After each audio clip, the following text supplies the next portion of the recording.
with your boy Ancient Albatross here behind the scenes tonight, strictly behind the scenes, but still want to give a nice little introduction for our buddy from the Cypher Unlimited crew, Spigs18, or Anthony, flying solo tonight with a very special guest, but I will let Anthony tell us more about that. So go ahead, Spigs18, what are we up to tonight? We have Charles Ryan again. I think he's officially tied Sean K. Reynolds for most appearances. So that's going to make Sean feel a certain way. You don't know who Charles is. You see all of Monte Cook Games. He was the global brand manager for Dungeons & Dragons.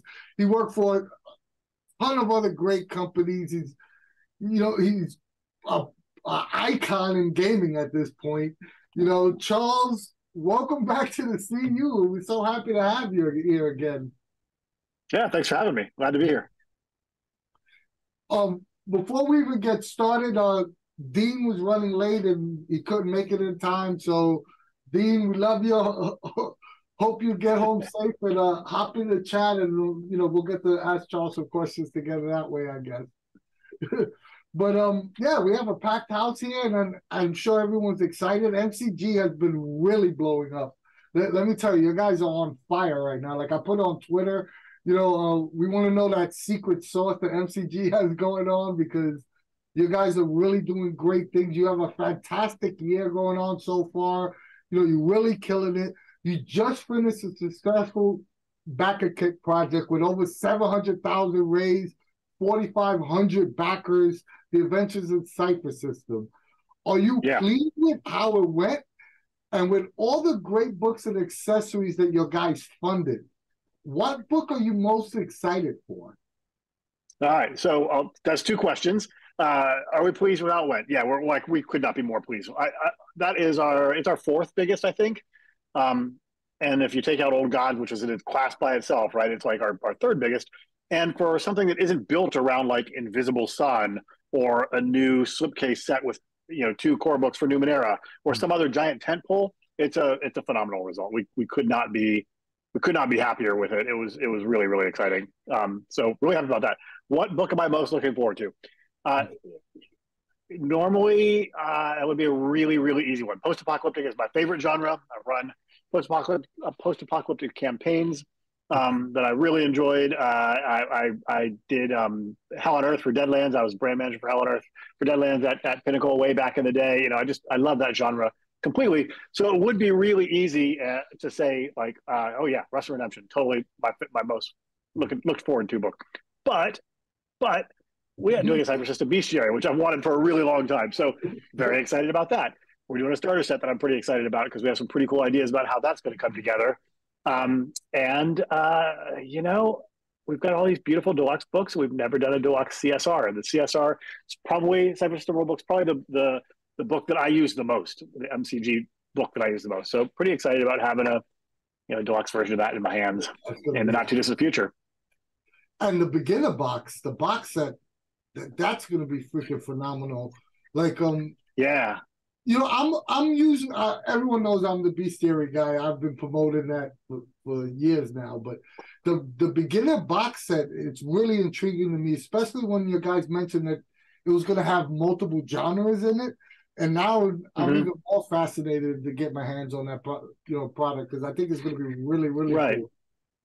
Yeah, and you do something like Numenera, right? And it is a world and a teaching of the rules. So it's teaching you both things and it can be really focused on that. But how do you introduce people to a game system where they may be coming at it for who knows what their favorite genre is, science fiction or horror or fantasy or whatnot. And so we really need to showcase, the breadth of it in that product. I think it'll be pretty cool. And I think it'll give one of the toughest things when people go to try a new game, you think it's like, oh, I got to learn a new game. I've got to learn all these new rules. That's not the hard part. The hard part is getting your friends to play it. And so we've got some pretty clever ideas about how to make it easier for people, that it's a tool, not just for learning the game yourself or teaching the game to other people, but also a tool for getting them keen to try it. The chat is already saying they're showing their love and their desire to see It's Only Magic. That's going to be a great addition to not only if you want to run traditional fantasy, but just more magic in the Cypher system in general is yeah, and you asked me what like I was most excited about, and then I said everything except It's Only Magic. I'm pretty excited about that one too, because that's also like, looking to be a really sharp book. Yeah, I mean this whole backer kit, the Adventures in Cypher system, I think it scratched a lot of itches for MCG. I mean for Cypher system gamers. You guys covered a lot of the bases that people have been really clamoring for. So, I was really excited to see everything that came out. And I wanted the mini bestiary. We were close. We were very close. We were, right. It's funny because that might sneak in another one. Yeah. You never know. We wanted to do something that was kind of like fun and a little lighthearted or a little different take and a way to again to showcase what the Cypher system can do. So that was going to be we were sometimes you start out a campaign and you have a big long list of stretch goals that are the things you want to make, and sometimes the campaign goes in places where you don't it's asking different things of you and it's going beyond where you thought you were. So we were thinking about that sort of in the campaign, like what's something else we can add to this that'll be fun, cool, showcase the game, get people excited, and attainable, right? Like,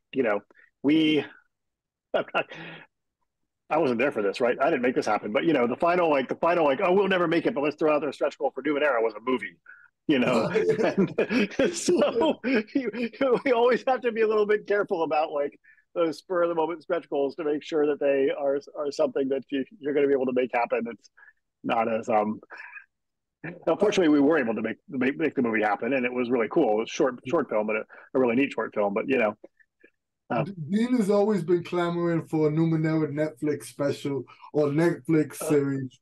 Maybe one day. Well, us too. But it's that's a tough nut to crack. It's really cool that popular media, TV in particular, streaming services have really looked to tap into the vein of all the stuff that's out there that's cool.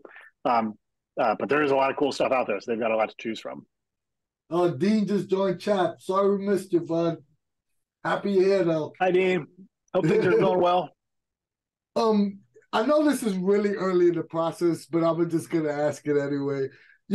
Have you guys sat down to work on who's going to actually work on which books? Oh, yeah. The books are being worked on. More of a collaborative effort. So I do not have the final lineup for this. That's a question for Monty. However, the books they're underway. Rust and Redemption in particular is the one that's probably the furthest in. Most of the work on it to date has been done by Bruce, if I'm not mistaken.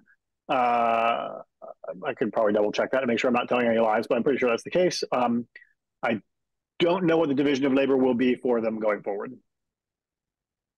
And maybe you can answer on last week's show, we were having a debate. We were trying to figure this out. And you might be the person to answer this question. But it's a two-part question, but just based on the Adventures of the Cypher System book, right?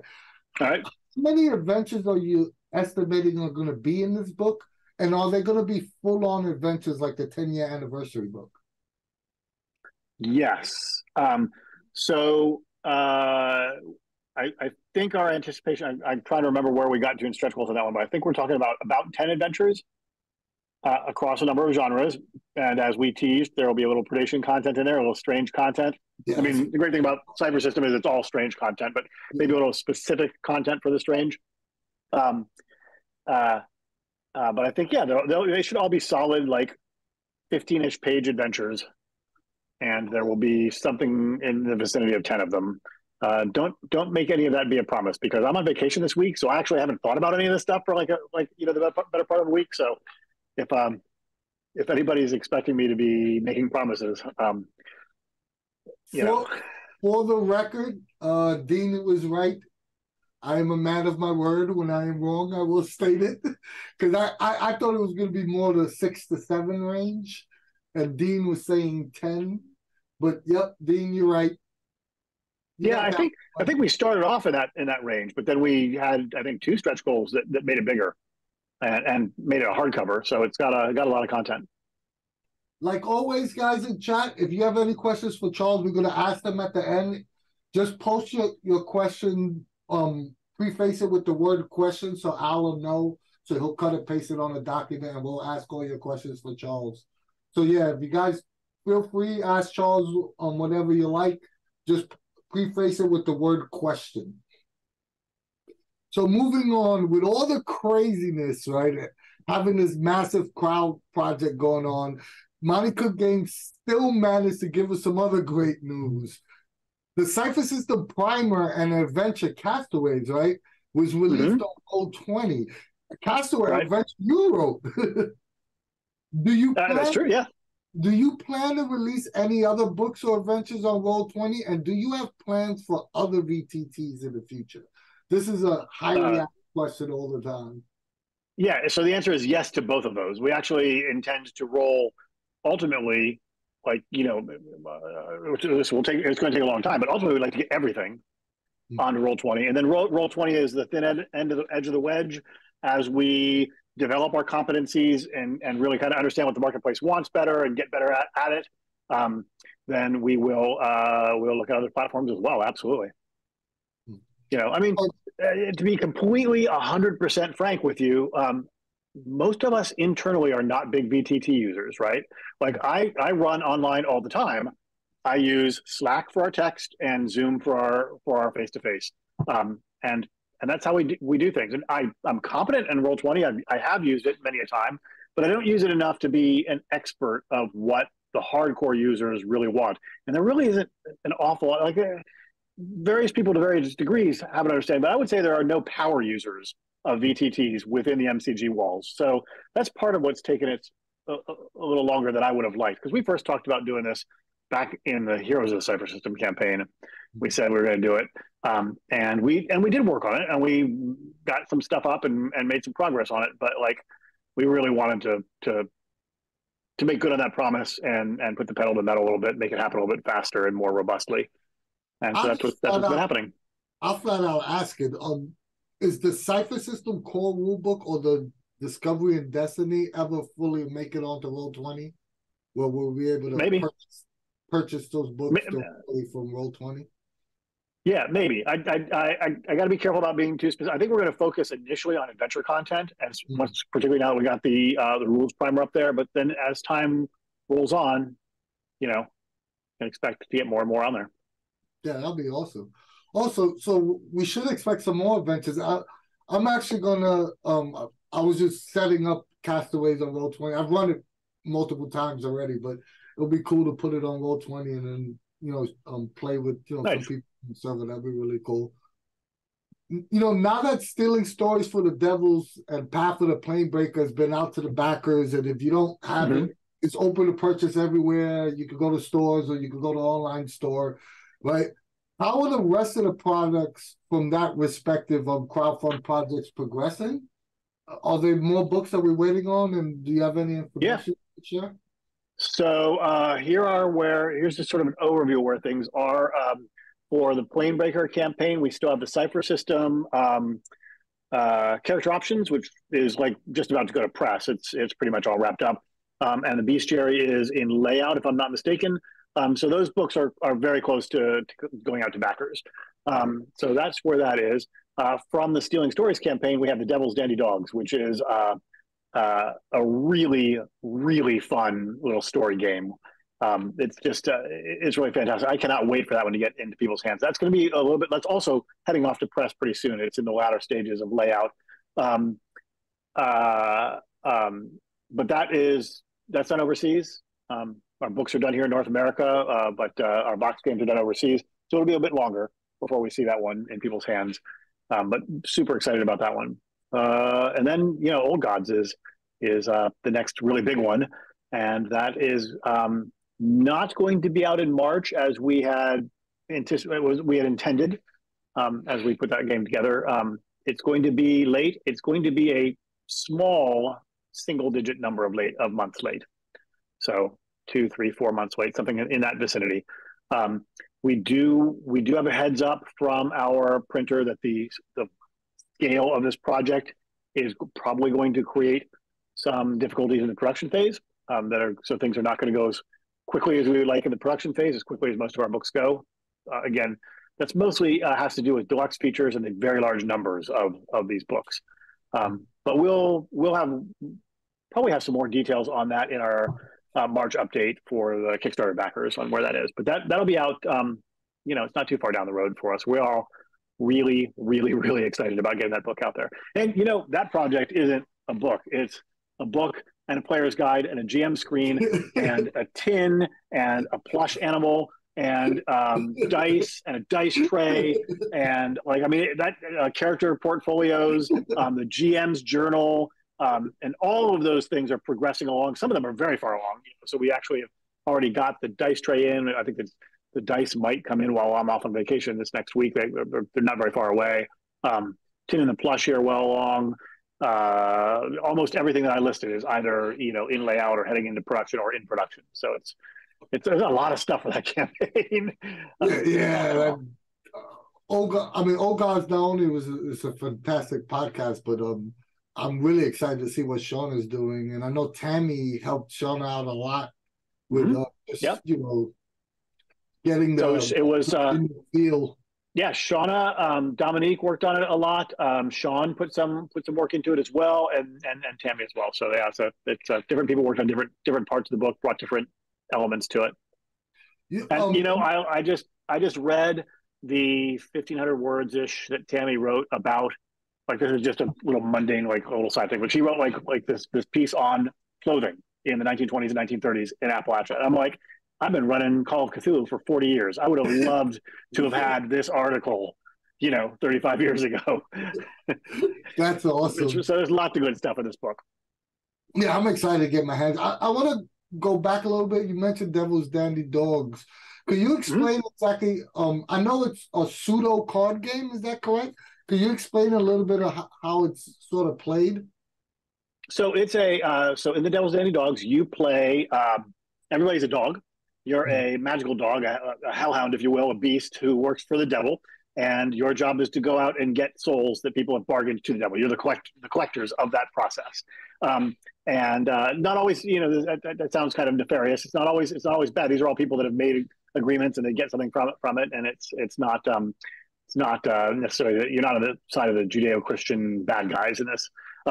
And you start the frame of the story is you've already done it, and now you're sitting with the devil in the living room or whatever, by the fire, or wherever it is that you come together, and you're telling the story, and he wants how to go, and you're telling the story, and then you build out the story as you go, as you relay it, and it does use cards as part of what drives how the story is structured, how it's adjudicated and played out as prompts. But it is basically a role playing game, and it's a lot of fun. I really enjoyed it. I really liked this idea that you're exploring the adventure almost in retrospect. Like, you're in it, but every so often you actually break back out to that frame story, and where you it's kind of like a movie that starts out with like somebody recounting something, and then it immerses you in it, and you're in the movie, and then maybe it sort of breaks back out to the part where it was like, and then this happened, right? And then you go back into it. It has that feel to it. It's really cool.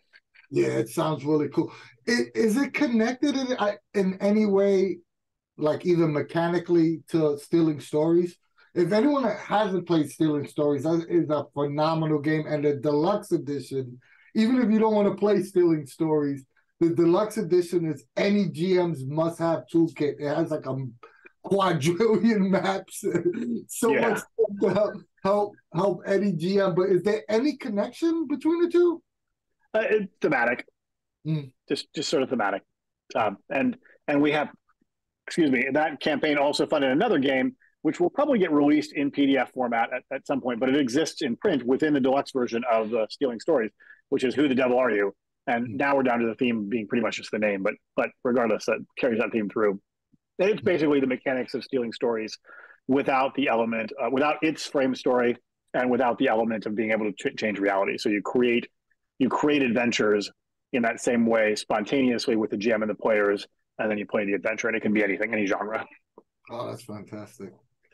Monte Cook Games and Cypher System, you guys have been getting a lot of love recently, whether it's content creators all these game designers are now, looking into creating in your space, which is phenomenal. And the general gaming community, you always had this close-knit, like, CU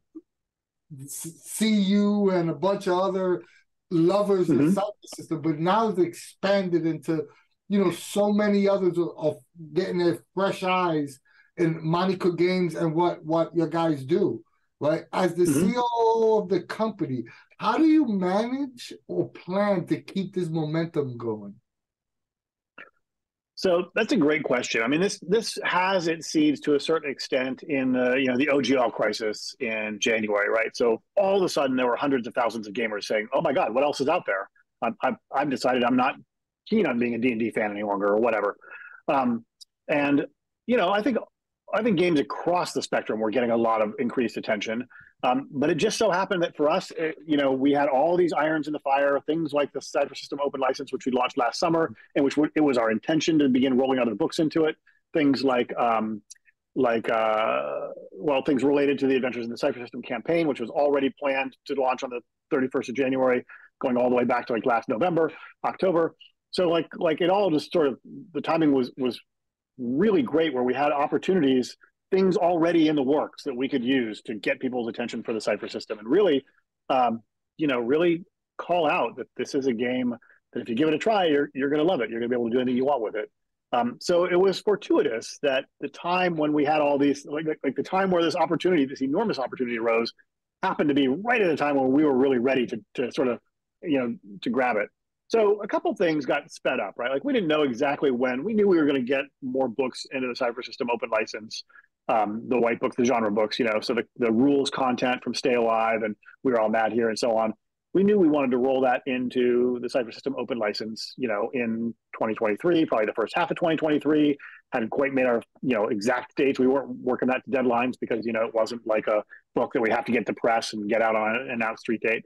But yeah, when things happened in January and interest in Cyber System got hot, we were like, okay, boom, let's do it now. We already had it underway. We just picked up the pace. Same with Roll20 and the VTT stuff. We were already, like I said, working on that. We don't have established a really good relationship with the guys at Roll20, and we're talking with them about how we could, get some stuff out there. We were already looking at, for example, getting the primer put together with a new adventure and getting that on Roll20 before the launch of, or at the time of the launch of Adventures in the Cypher System. And so, ramping Castaway into that and then beginning the process on other adventures, like we were able to take advantage of that and move quickly. So anyway, I guess that's a long-winded way of saying it. We were really, really fortunate. The timing of the situation and where we were on different projects worked out really well. And we just jumped on it. We just, pulled out the stops and made things happen. Without getting into like logistical numbers, would you say that not only MCG, but like most game companies, you increased at least 10-15% above what you normally would have done if this debacle didn't happen? That's you're missing a zero there. I don't have any insight into anybody else's numbers, but things I've heard indicate that other businesses, I know that there are companies saying, hey, we've sold out of this book, or we're really seeing a lot of new attention and whatnot. So I think it benefited lots of companies in really great ways, right? Like this is really a tide that can float a whole lot of boats, right? So it's wonderful that so many companies saw attention come to them. For us, we were looking at a 30-fold increase in sales there for a while. Interest in the Cypher System rulebooks, the number of Cypher System rulebooks that were moved physically from our warehouse or through drive-through, PDF copies, the numbers were sky high, through the roof, astronomical. It's funny. It's me and Dean talk about like just MCG stuff in general all the time. That's like our normal like day-to-day thing, and it would always be funny, like just on social media, seeing all these people saying, "Hey, have you seen how great the Cypher System is, or how great it is, or whatever the company is?"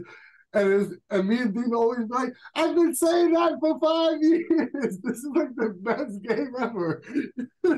So thank you. it warms my heart to see that other people are seeing what we saw so many years ago. How cool it is, and you can literally do pretty much any genre in Cypher system, so Yeah, it's to see other people see it, it's just fun. it is gratifying, isn't it? Yeah, it definitely is. Yeah. I just thought it was hilarious. But we spoke about Gods of Appalachia, and Mm-hmm. that is no doubt that was a licensing of a super successful podcast.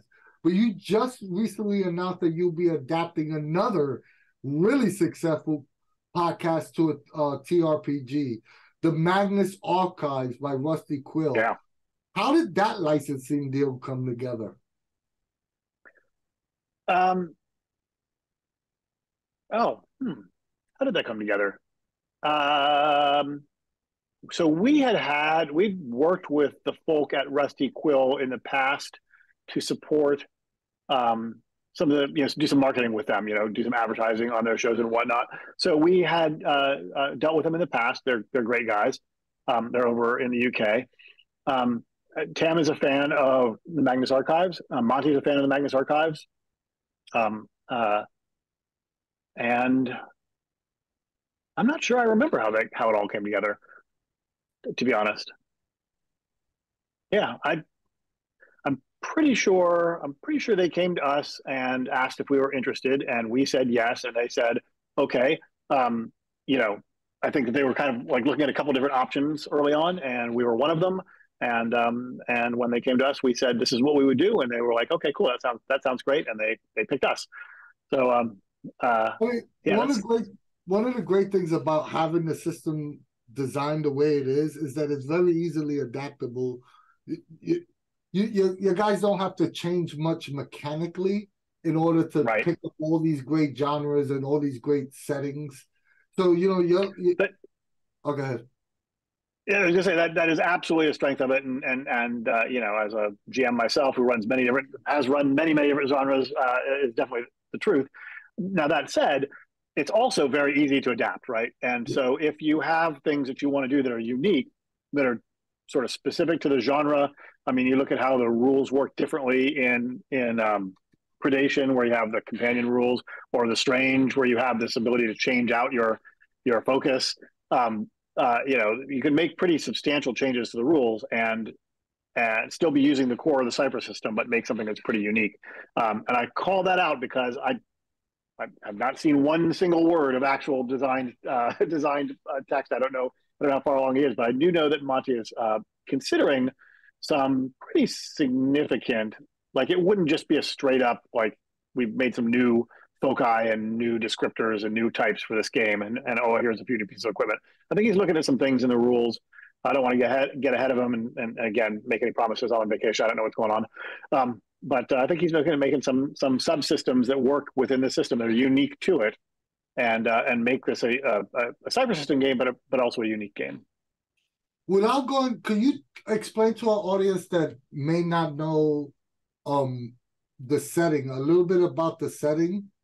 And this might be a separate question I'll ask later, but is this an MCG strategy? Because we spoke about this for like 20 minutes on our last stream as well. Right. Is this going to be an MCG thing of adapting successful podcasts to RPGs? Because there's not anyone else in the industry that are doing this. And yeah, so the short answer to that question is that it is not a strategy, right? Like we view ourselves primarily as a company that makes cool worlds and cool settings and brings cool new intellectual properties into existence. We are not primarily a licensing company. It is pretty much a coincidence that these two big things in a row were I mean, I can't say it's a coincidence, right? Like the fact that we did one and it seems like we're, doing a good job with it, I think probably drew the attention of others, right? But at the end of the day, when we work with other people's intellectual property, we are going to be, and have been, very, very picky about that. We are only interested in doing stuff that we love, right? Like at no point will one of our designers be given an assignment to go make this thing that you don't care about. We will only take something on if it's something that we are actually fans of, that we really want to sink our teeth into. And, you know, it's a design first company, and it's when you talk about strategy, right there, you're right. Just those words alone say you're talking about, you know, corporate making the decision or the marketing team deciding what to do next or whatnot. We never make that decision. That's absolutely led by Monty and the design team. Oh, that's awesome. First of all, Old Gods, the Magnus Archives, both of those genres or settings are like so unique and different that I wouldn't mind if you guys picked up some other really cool podcast. I don't know, Station 151. Seems like there's a natural in there. We can investigate. I could definitely see that as well. That would be awesome. Just to go back to Old Gods, you mentioned that your guys, which is obvious, your guys always add unique and new like mechanics or ways of doing things with the Cypher system's, you know, core chassis in itself. Is there anything new in Old Gods that you could share that might be different from the other Cypher system games settings? I will be honest with you, I have not played a game of Old Gods of Appalachia yet. Is that true? No, I have not played one. And I have not, other than, you know, some individual sections, significant among the ones that Tammy wrote, but I've read a few of the others. I haven't even read most of the rules, so I'm not well positioned to answer that question. I do very much look forward to playing it because it's an area that's near and dear to my heart. It's a region that you know, it's where Tammy's from. She and I lived there for a number of years in the house that she grew up in. So I love the region, and I very much look forward to I love horror games, so I very much look forward to playing it, but I haven't played it yet. So I don't know. I think it might be doing some things that are, I know the design team has talked about some stuff going on with horror rules that are maybe a little different from what we've seen elsewhere. Yeah, I don't know. I'm sorry. I wish I had a better answer for you. I know the creatures are vastly different and unique from what is traditionally in the Cypher system core rulebook. Like some of the abilities and some of the stuff that the creatures do on the podcast are gonna. I'm really curious to see how they're gonna translate into the actual game. Right. Yeah. Right. And this is not a you know, go out. It's probably, again, I'm speaking somebody who's not an experienced player with it, but I think even like less like than Call of Cthulhu. This is not a game about going out and just killing monsters and taking their stuff, right? This is a game about you know, learning and protecting and what's important to you and making bargains and being forced to deal with the consequences of them and all these things. And so, yeah, I think there's a focus that's not on maybe some of the traditional things you've seen like creature descriptions be focused on or whatnot. That's not to say that you wouldn't anticipate that at some point you're going to have to pull out a gun and a stick of dynamite and deal with something. But, you know, it is a horror adventure game. But I think it has a very different feel. It's got a different, it's more intimate. It's more close, you know, the existential horror of something like Call of Cthulhu is very universal. Like it's like the whole universe. This is about here in this one little town, in this one little holler, in this one little place. Yeah, I'm looking forward to it. With the convention circuit, you know, quickly coming upon us, Gen Con, have you guys started working on the adventures for conventions and packets for gamers and stuff to offer? I know you guys tweeted some stuff about it. Could you share some information on that? Yeah. So first of all, this is a great time to talk about this. So first of all, we are doing something different with Gen Con this year. As you guys know, like Gen Con's a huge show for us. We also like to promote. We like Gamehole Con is another sort of anchor point for us. Gen Con is the really big one. Tens of thousands of people shout to the world. Gamehole Con is a bit more intimate, like with our fans, FaceTime, hanging out together, stuff like that. But at Gen Con, we've got some pretty cool new way of doing things. We are not on the exhibit hall floor at Gen Con this year. We have a room, a double-sized room on the Hoosier Concourse, which is that big concourse that runs in front of the exhibit hall. So we're right there there, and that's where we are in our entirety. So we will have something like 15 tables in there running all the time, and we'll have our booth in there. which will be open the entire time that room is open. We will all be there, all the MCG staff that are at Gen Con, that's where we'll be headquartered. We've got a really cool GM headquarters there for the GMs. So like our GMs will have snacks and beverages and a place to charge their phone and a place to hang out, and they can stuff their bag in this shelf here if they need to go out and walk the exhibit hall and not carry heavy things around, all that sort of stuff. We're going to have about half again as many games as we've ever run at Gen Con, and we tend to run big schedules at Gen Con. So this is going to be our biggest by far. It's just going to be, I think it's going to be really cool. And yes, there will be an old Gods of Appalachia adventure. There will be a Cypress system adventure that's not old Gods. And just as a little, you heard it here first thing, that's going to be a preview of what you see in Rust and Redemption. Nice. We've got a Numenera adventure. And again, heard it here first, bit of a preview of what you'll see in the Glimmering Valley. We'll have Stealing Stories there. We'll have No Thank You Evil there. So it's going to be a really cool slate and a lot of really cool stuff. And for our GMs, we have our event Wednesday night. All of our GMs come in. We were going to do this last year, and it sort of didn't work out quite the way we liked because our car died and some of our staff members were stranded away from the convention center and whatnot. But this year we'll have a nice gaming party that night, Wednesday night, just exclusive for our GMs and staff. And yeah, it's going to be a really good show.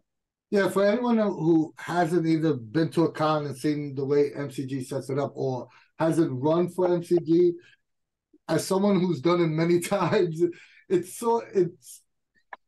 MCG does it better than any other company I've ever seen, because it's sort of like it's basically like your little family. You know, everything is prepped for you. You show up, and everything's set up. Everyone's there making sure that not only you're comfortable, but the people coming to play are comfortable. Everyone's looking out for each other. Whether it's Gen Con or Gamehole Con, it's always MCG provides a family-like atmosphere, so it's always fun to run for MCG.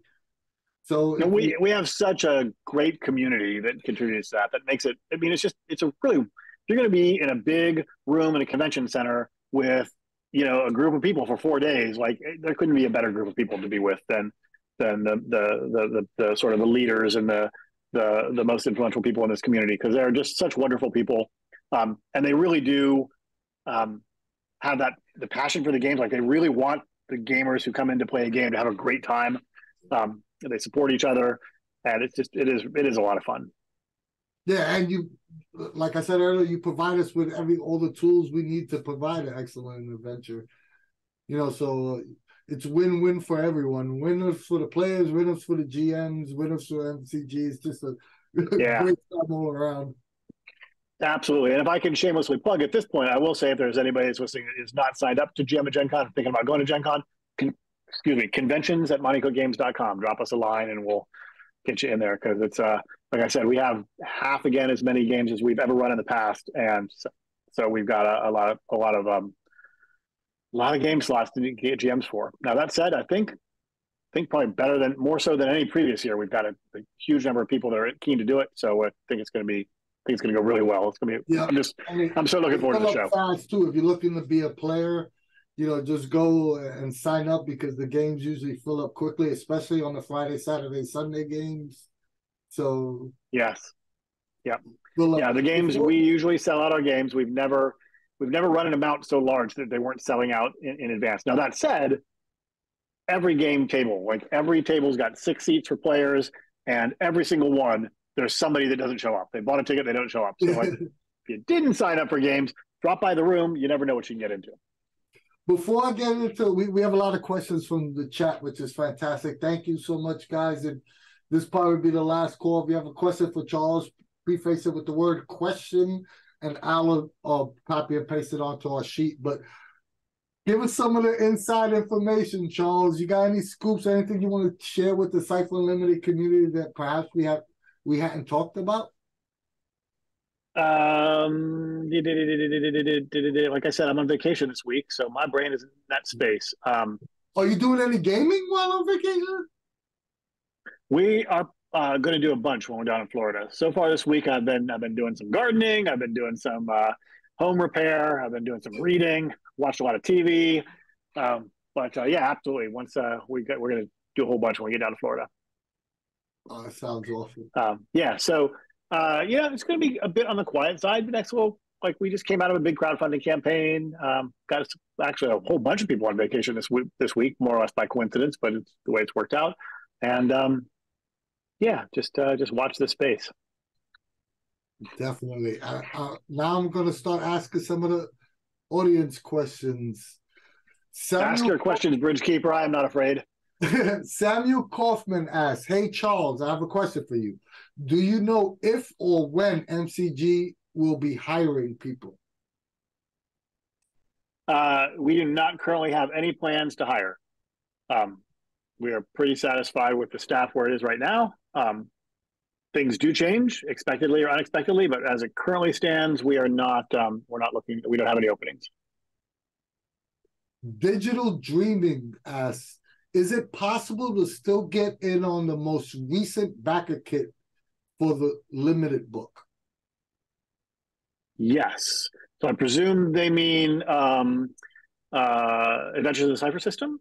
So go to that campaign, click on, you'll see right at the top, there's a, like, go down, scroll down, look at all the backer levels, pick the one you like, then go back to the top, there's a button that says Make a Lake Pledge, and you'll select your pledge level that you've chosen there from a little drop-down thing, and then you'll just go straight into the Pledge Manager. When that opens in a week or so, you'll be treated like any other backer, and so you'll get the chance to do add-ons or, you know, change your pledge or whatever you need to do.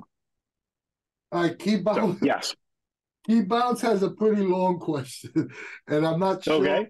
This might be a bear question, but we'll ask it anyway. Okay. Character sheet question, specific for the Strange. Can we get a better design that addresses all of these issues?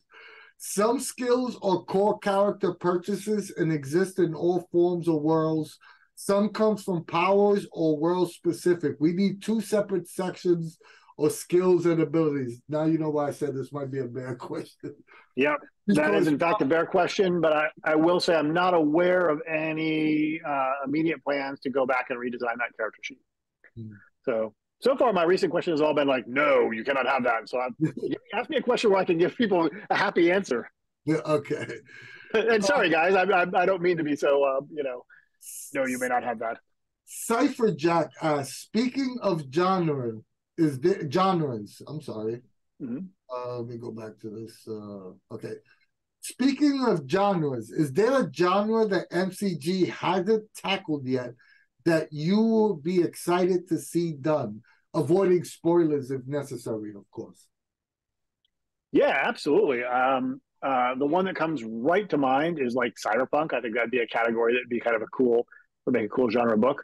You know, yeah, there are others. And there's also settings that I wouldn't mind revisiting more. I'm really, really excited that we're getting some predation content, strange content in Adventures in the Cyber System, the book, not the campaign. Because I think that those are 2 that I would love to see more of personally, and I think that the people would be excited about. However, none of this I've said there is actually significantly in the works at this stage, where our schedule is pretty planned out based on what you know about what we're doing and a few other things that you might not, but like for the most part, you know, we've got products that take us through well into late next year. Dean asks, I'm not sure, Dean asks, is this going to be a totally new system or Cypher? What were you referring to for this, Dean? You're talking about the Magnus Archive? If he's assuming Magnus, so that's Cypher, isn't it? It is Cypher, but it will have well, it hasn't been designed yet, or whatever is being done on it is over in Monte's head and on Monte's desk. So I don't know exactly what he's got in mind, but my understanding is that he's got some ideas for some ways to tailor Cypher to that setting that are pretty interesting. Irreversible asks, what genre book would Dominique like to do if you know the answer? I don't know the answer. I do know that Dominique, has worked to date on, Old Gods, a lot of work on Old Gods, and several science fiction-y projects. So I can't put any words in Dominique's mouth, but I do know that they do have a soft spot for science fiction stuff. I definitely have to reach out to Dominique soon because been far too long since we had them on. So I'm definitely going to reach out to Dominique. The last time, and Dominique would also know better than I do about like what. Like I don't know, like I said earlier in the show, I don't know exactly what the assignments or the division of labor is going to be on the books that were funded by Adventures in the Cypress system. But I know that they'll be part of that, right? So they may have a better understanding of what decisions have already been made about where they're going to be working on those books. The last time we had them on, there was still an intern. Yeah. That's like 2 or 3 years ago. So we definitely need to get Dominique back on. That'll be awesome. Yeah, you definitely should. Yeah. Digital Dreaming asks, are there any plans for Cyberpunk in the future? Well, I kind of touched on that before. It's like one of the genres that I can think of right off the top of my head that we haven't delved super deeply into, and that could conceivably be a white book topic. But that said, like I said, we've got a full schedule for at least another year out. So it's not an immediate thing. Probably the first you'd hear about it would be some future crowdfunding campaign. +9 TVB asks, what sorts of vetting questions do you go through when prepping difficult genres? Horror and mysteries come to mind.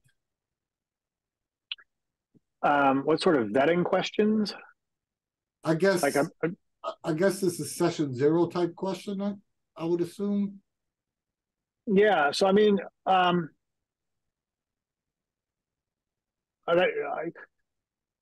so we do, of course, make the consent and gaming product, which has like a checklist that you can go through if you're concerned about people's things that might bother people in the game, and making sure that you're not going into territories that people are uncomfortable with, but also making sure that if we do want to go into something that's challenging and difficult, that everybody's on board with that. I do almost all of my gaming with a gaming group that I've been gaming with for years and years and years. So I typically don't go through that process with them, but it's definitely something I might go to, go through with a new group, or having new members come into the group. Particularly, like I do love horror gaming, and I like gaming that gets a little transgressive, a little. Kind of pushes people a little bit, and I don't want to do that in a way that makes people uncomfortable, but I also want to feel confident that it will be well received. I would me personally work from the consent and gaming. I think is a great place to start. That checklist is fantastic. I mean, if you look, you could definitely tell that you love horror. You love that's. Everybody that knows me knows that that's the sandbox I like to play in as well. And just by the event you've written, you could tell that you have a vast knowledge of horror, Cthulhu, like just your style of games run in that vein. But you just said something that sparked a thought in my head. You play with a consistent group for years, right?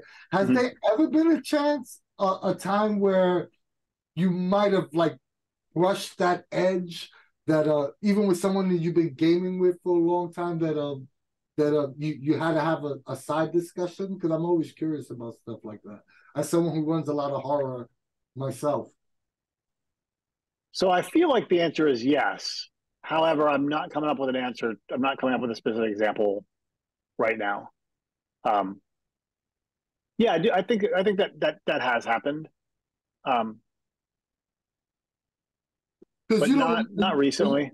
When you run horror with the same group all the time, sometimes you got to push that envelope a little further, because they're expecting horror's not like fantasy or supers or something. It's like a totally different beast to run. Yeah, for sure. Gonza asks, Chris, Negline asks, are you swinging by Fort Lauderdale? No, not getting that far down the coast. We're going to be in Panama City Beach, up in the Panhandle.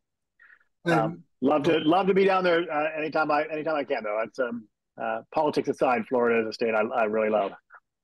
On a side note, at Gamehold Con, we played in Charles's horror game that he wrote, and he TPK'd the entire CU crew. It's true. It's true. Even though Although, to be fair, Al survived, but he had a brain fart and couldn't figure out a damn bell. yeah.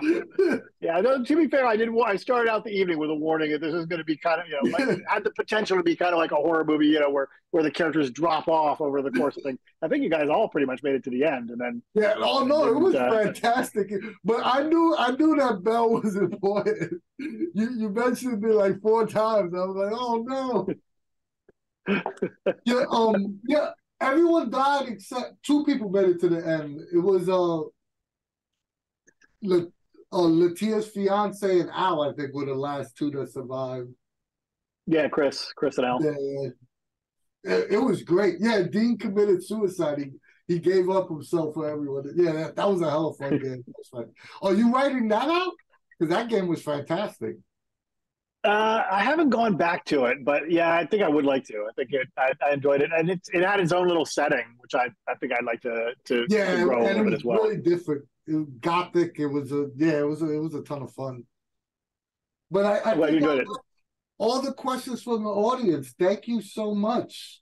Thanks, Charles. They timed that very nicely. What happened? They timed it very nicely. We're right at stop at time. Yeah, we're right at stop. I mean, that was fantastic. Last thing, we definitely got to talk about getting the meet and greet. I mean, the Ask Me Anything with we had the design team. Now we need the back of the house. We definitely want to get you, Bear, Tammy on, because there's a lot of questions that people want answered from not only the design perspective, but just running a gaming company in general. So we would love to have your guys on. We definitely got to work that out sometime. And once again,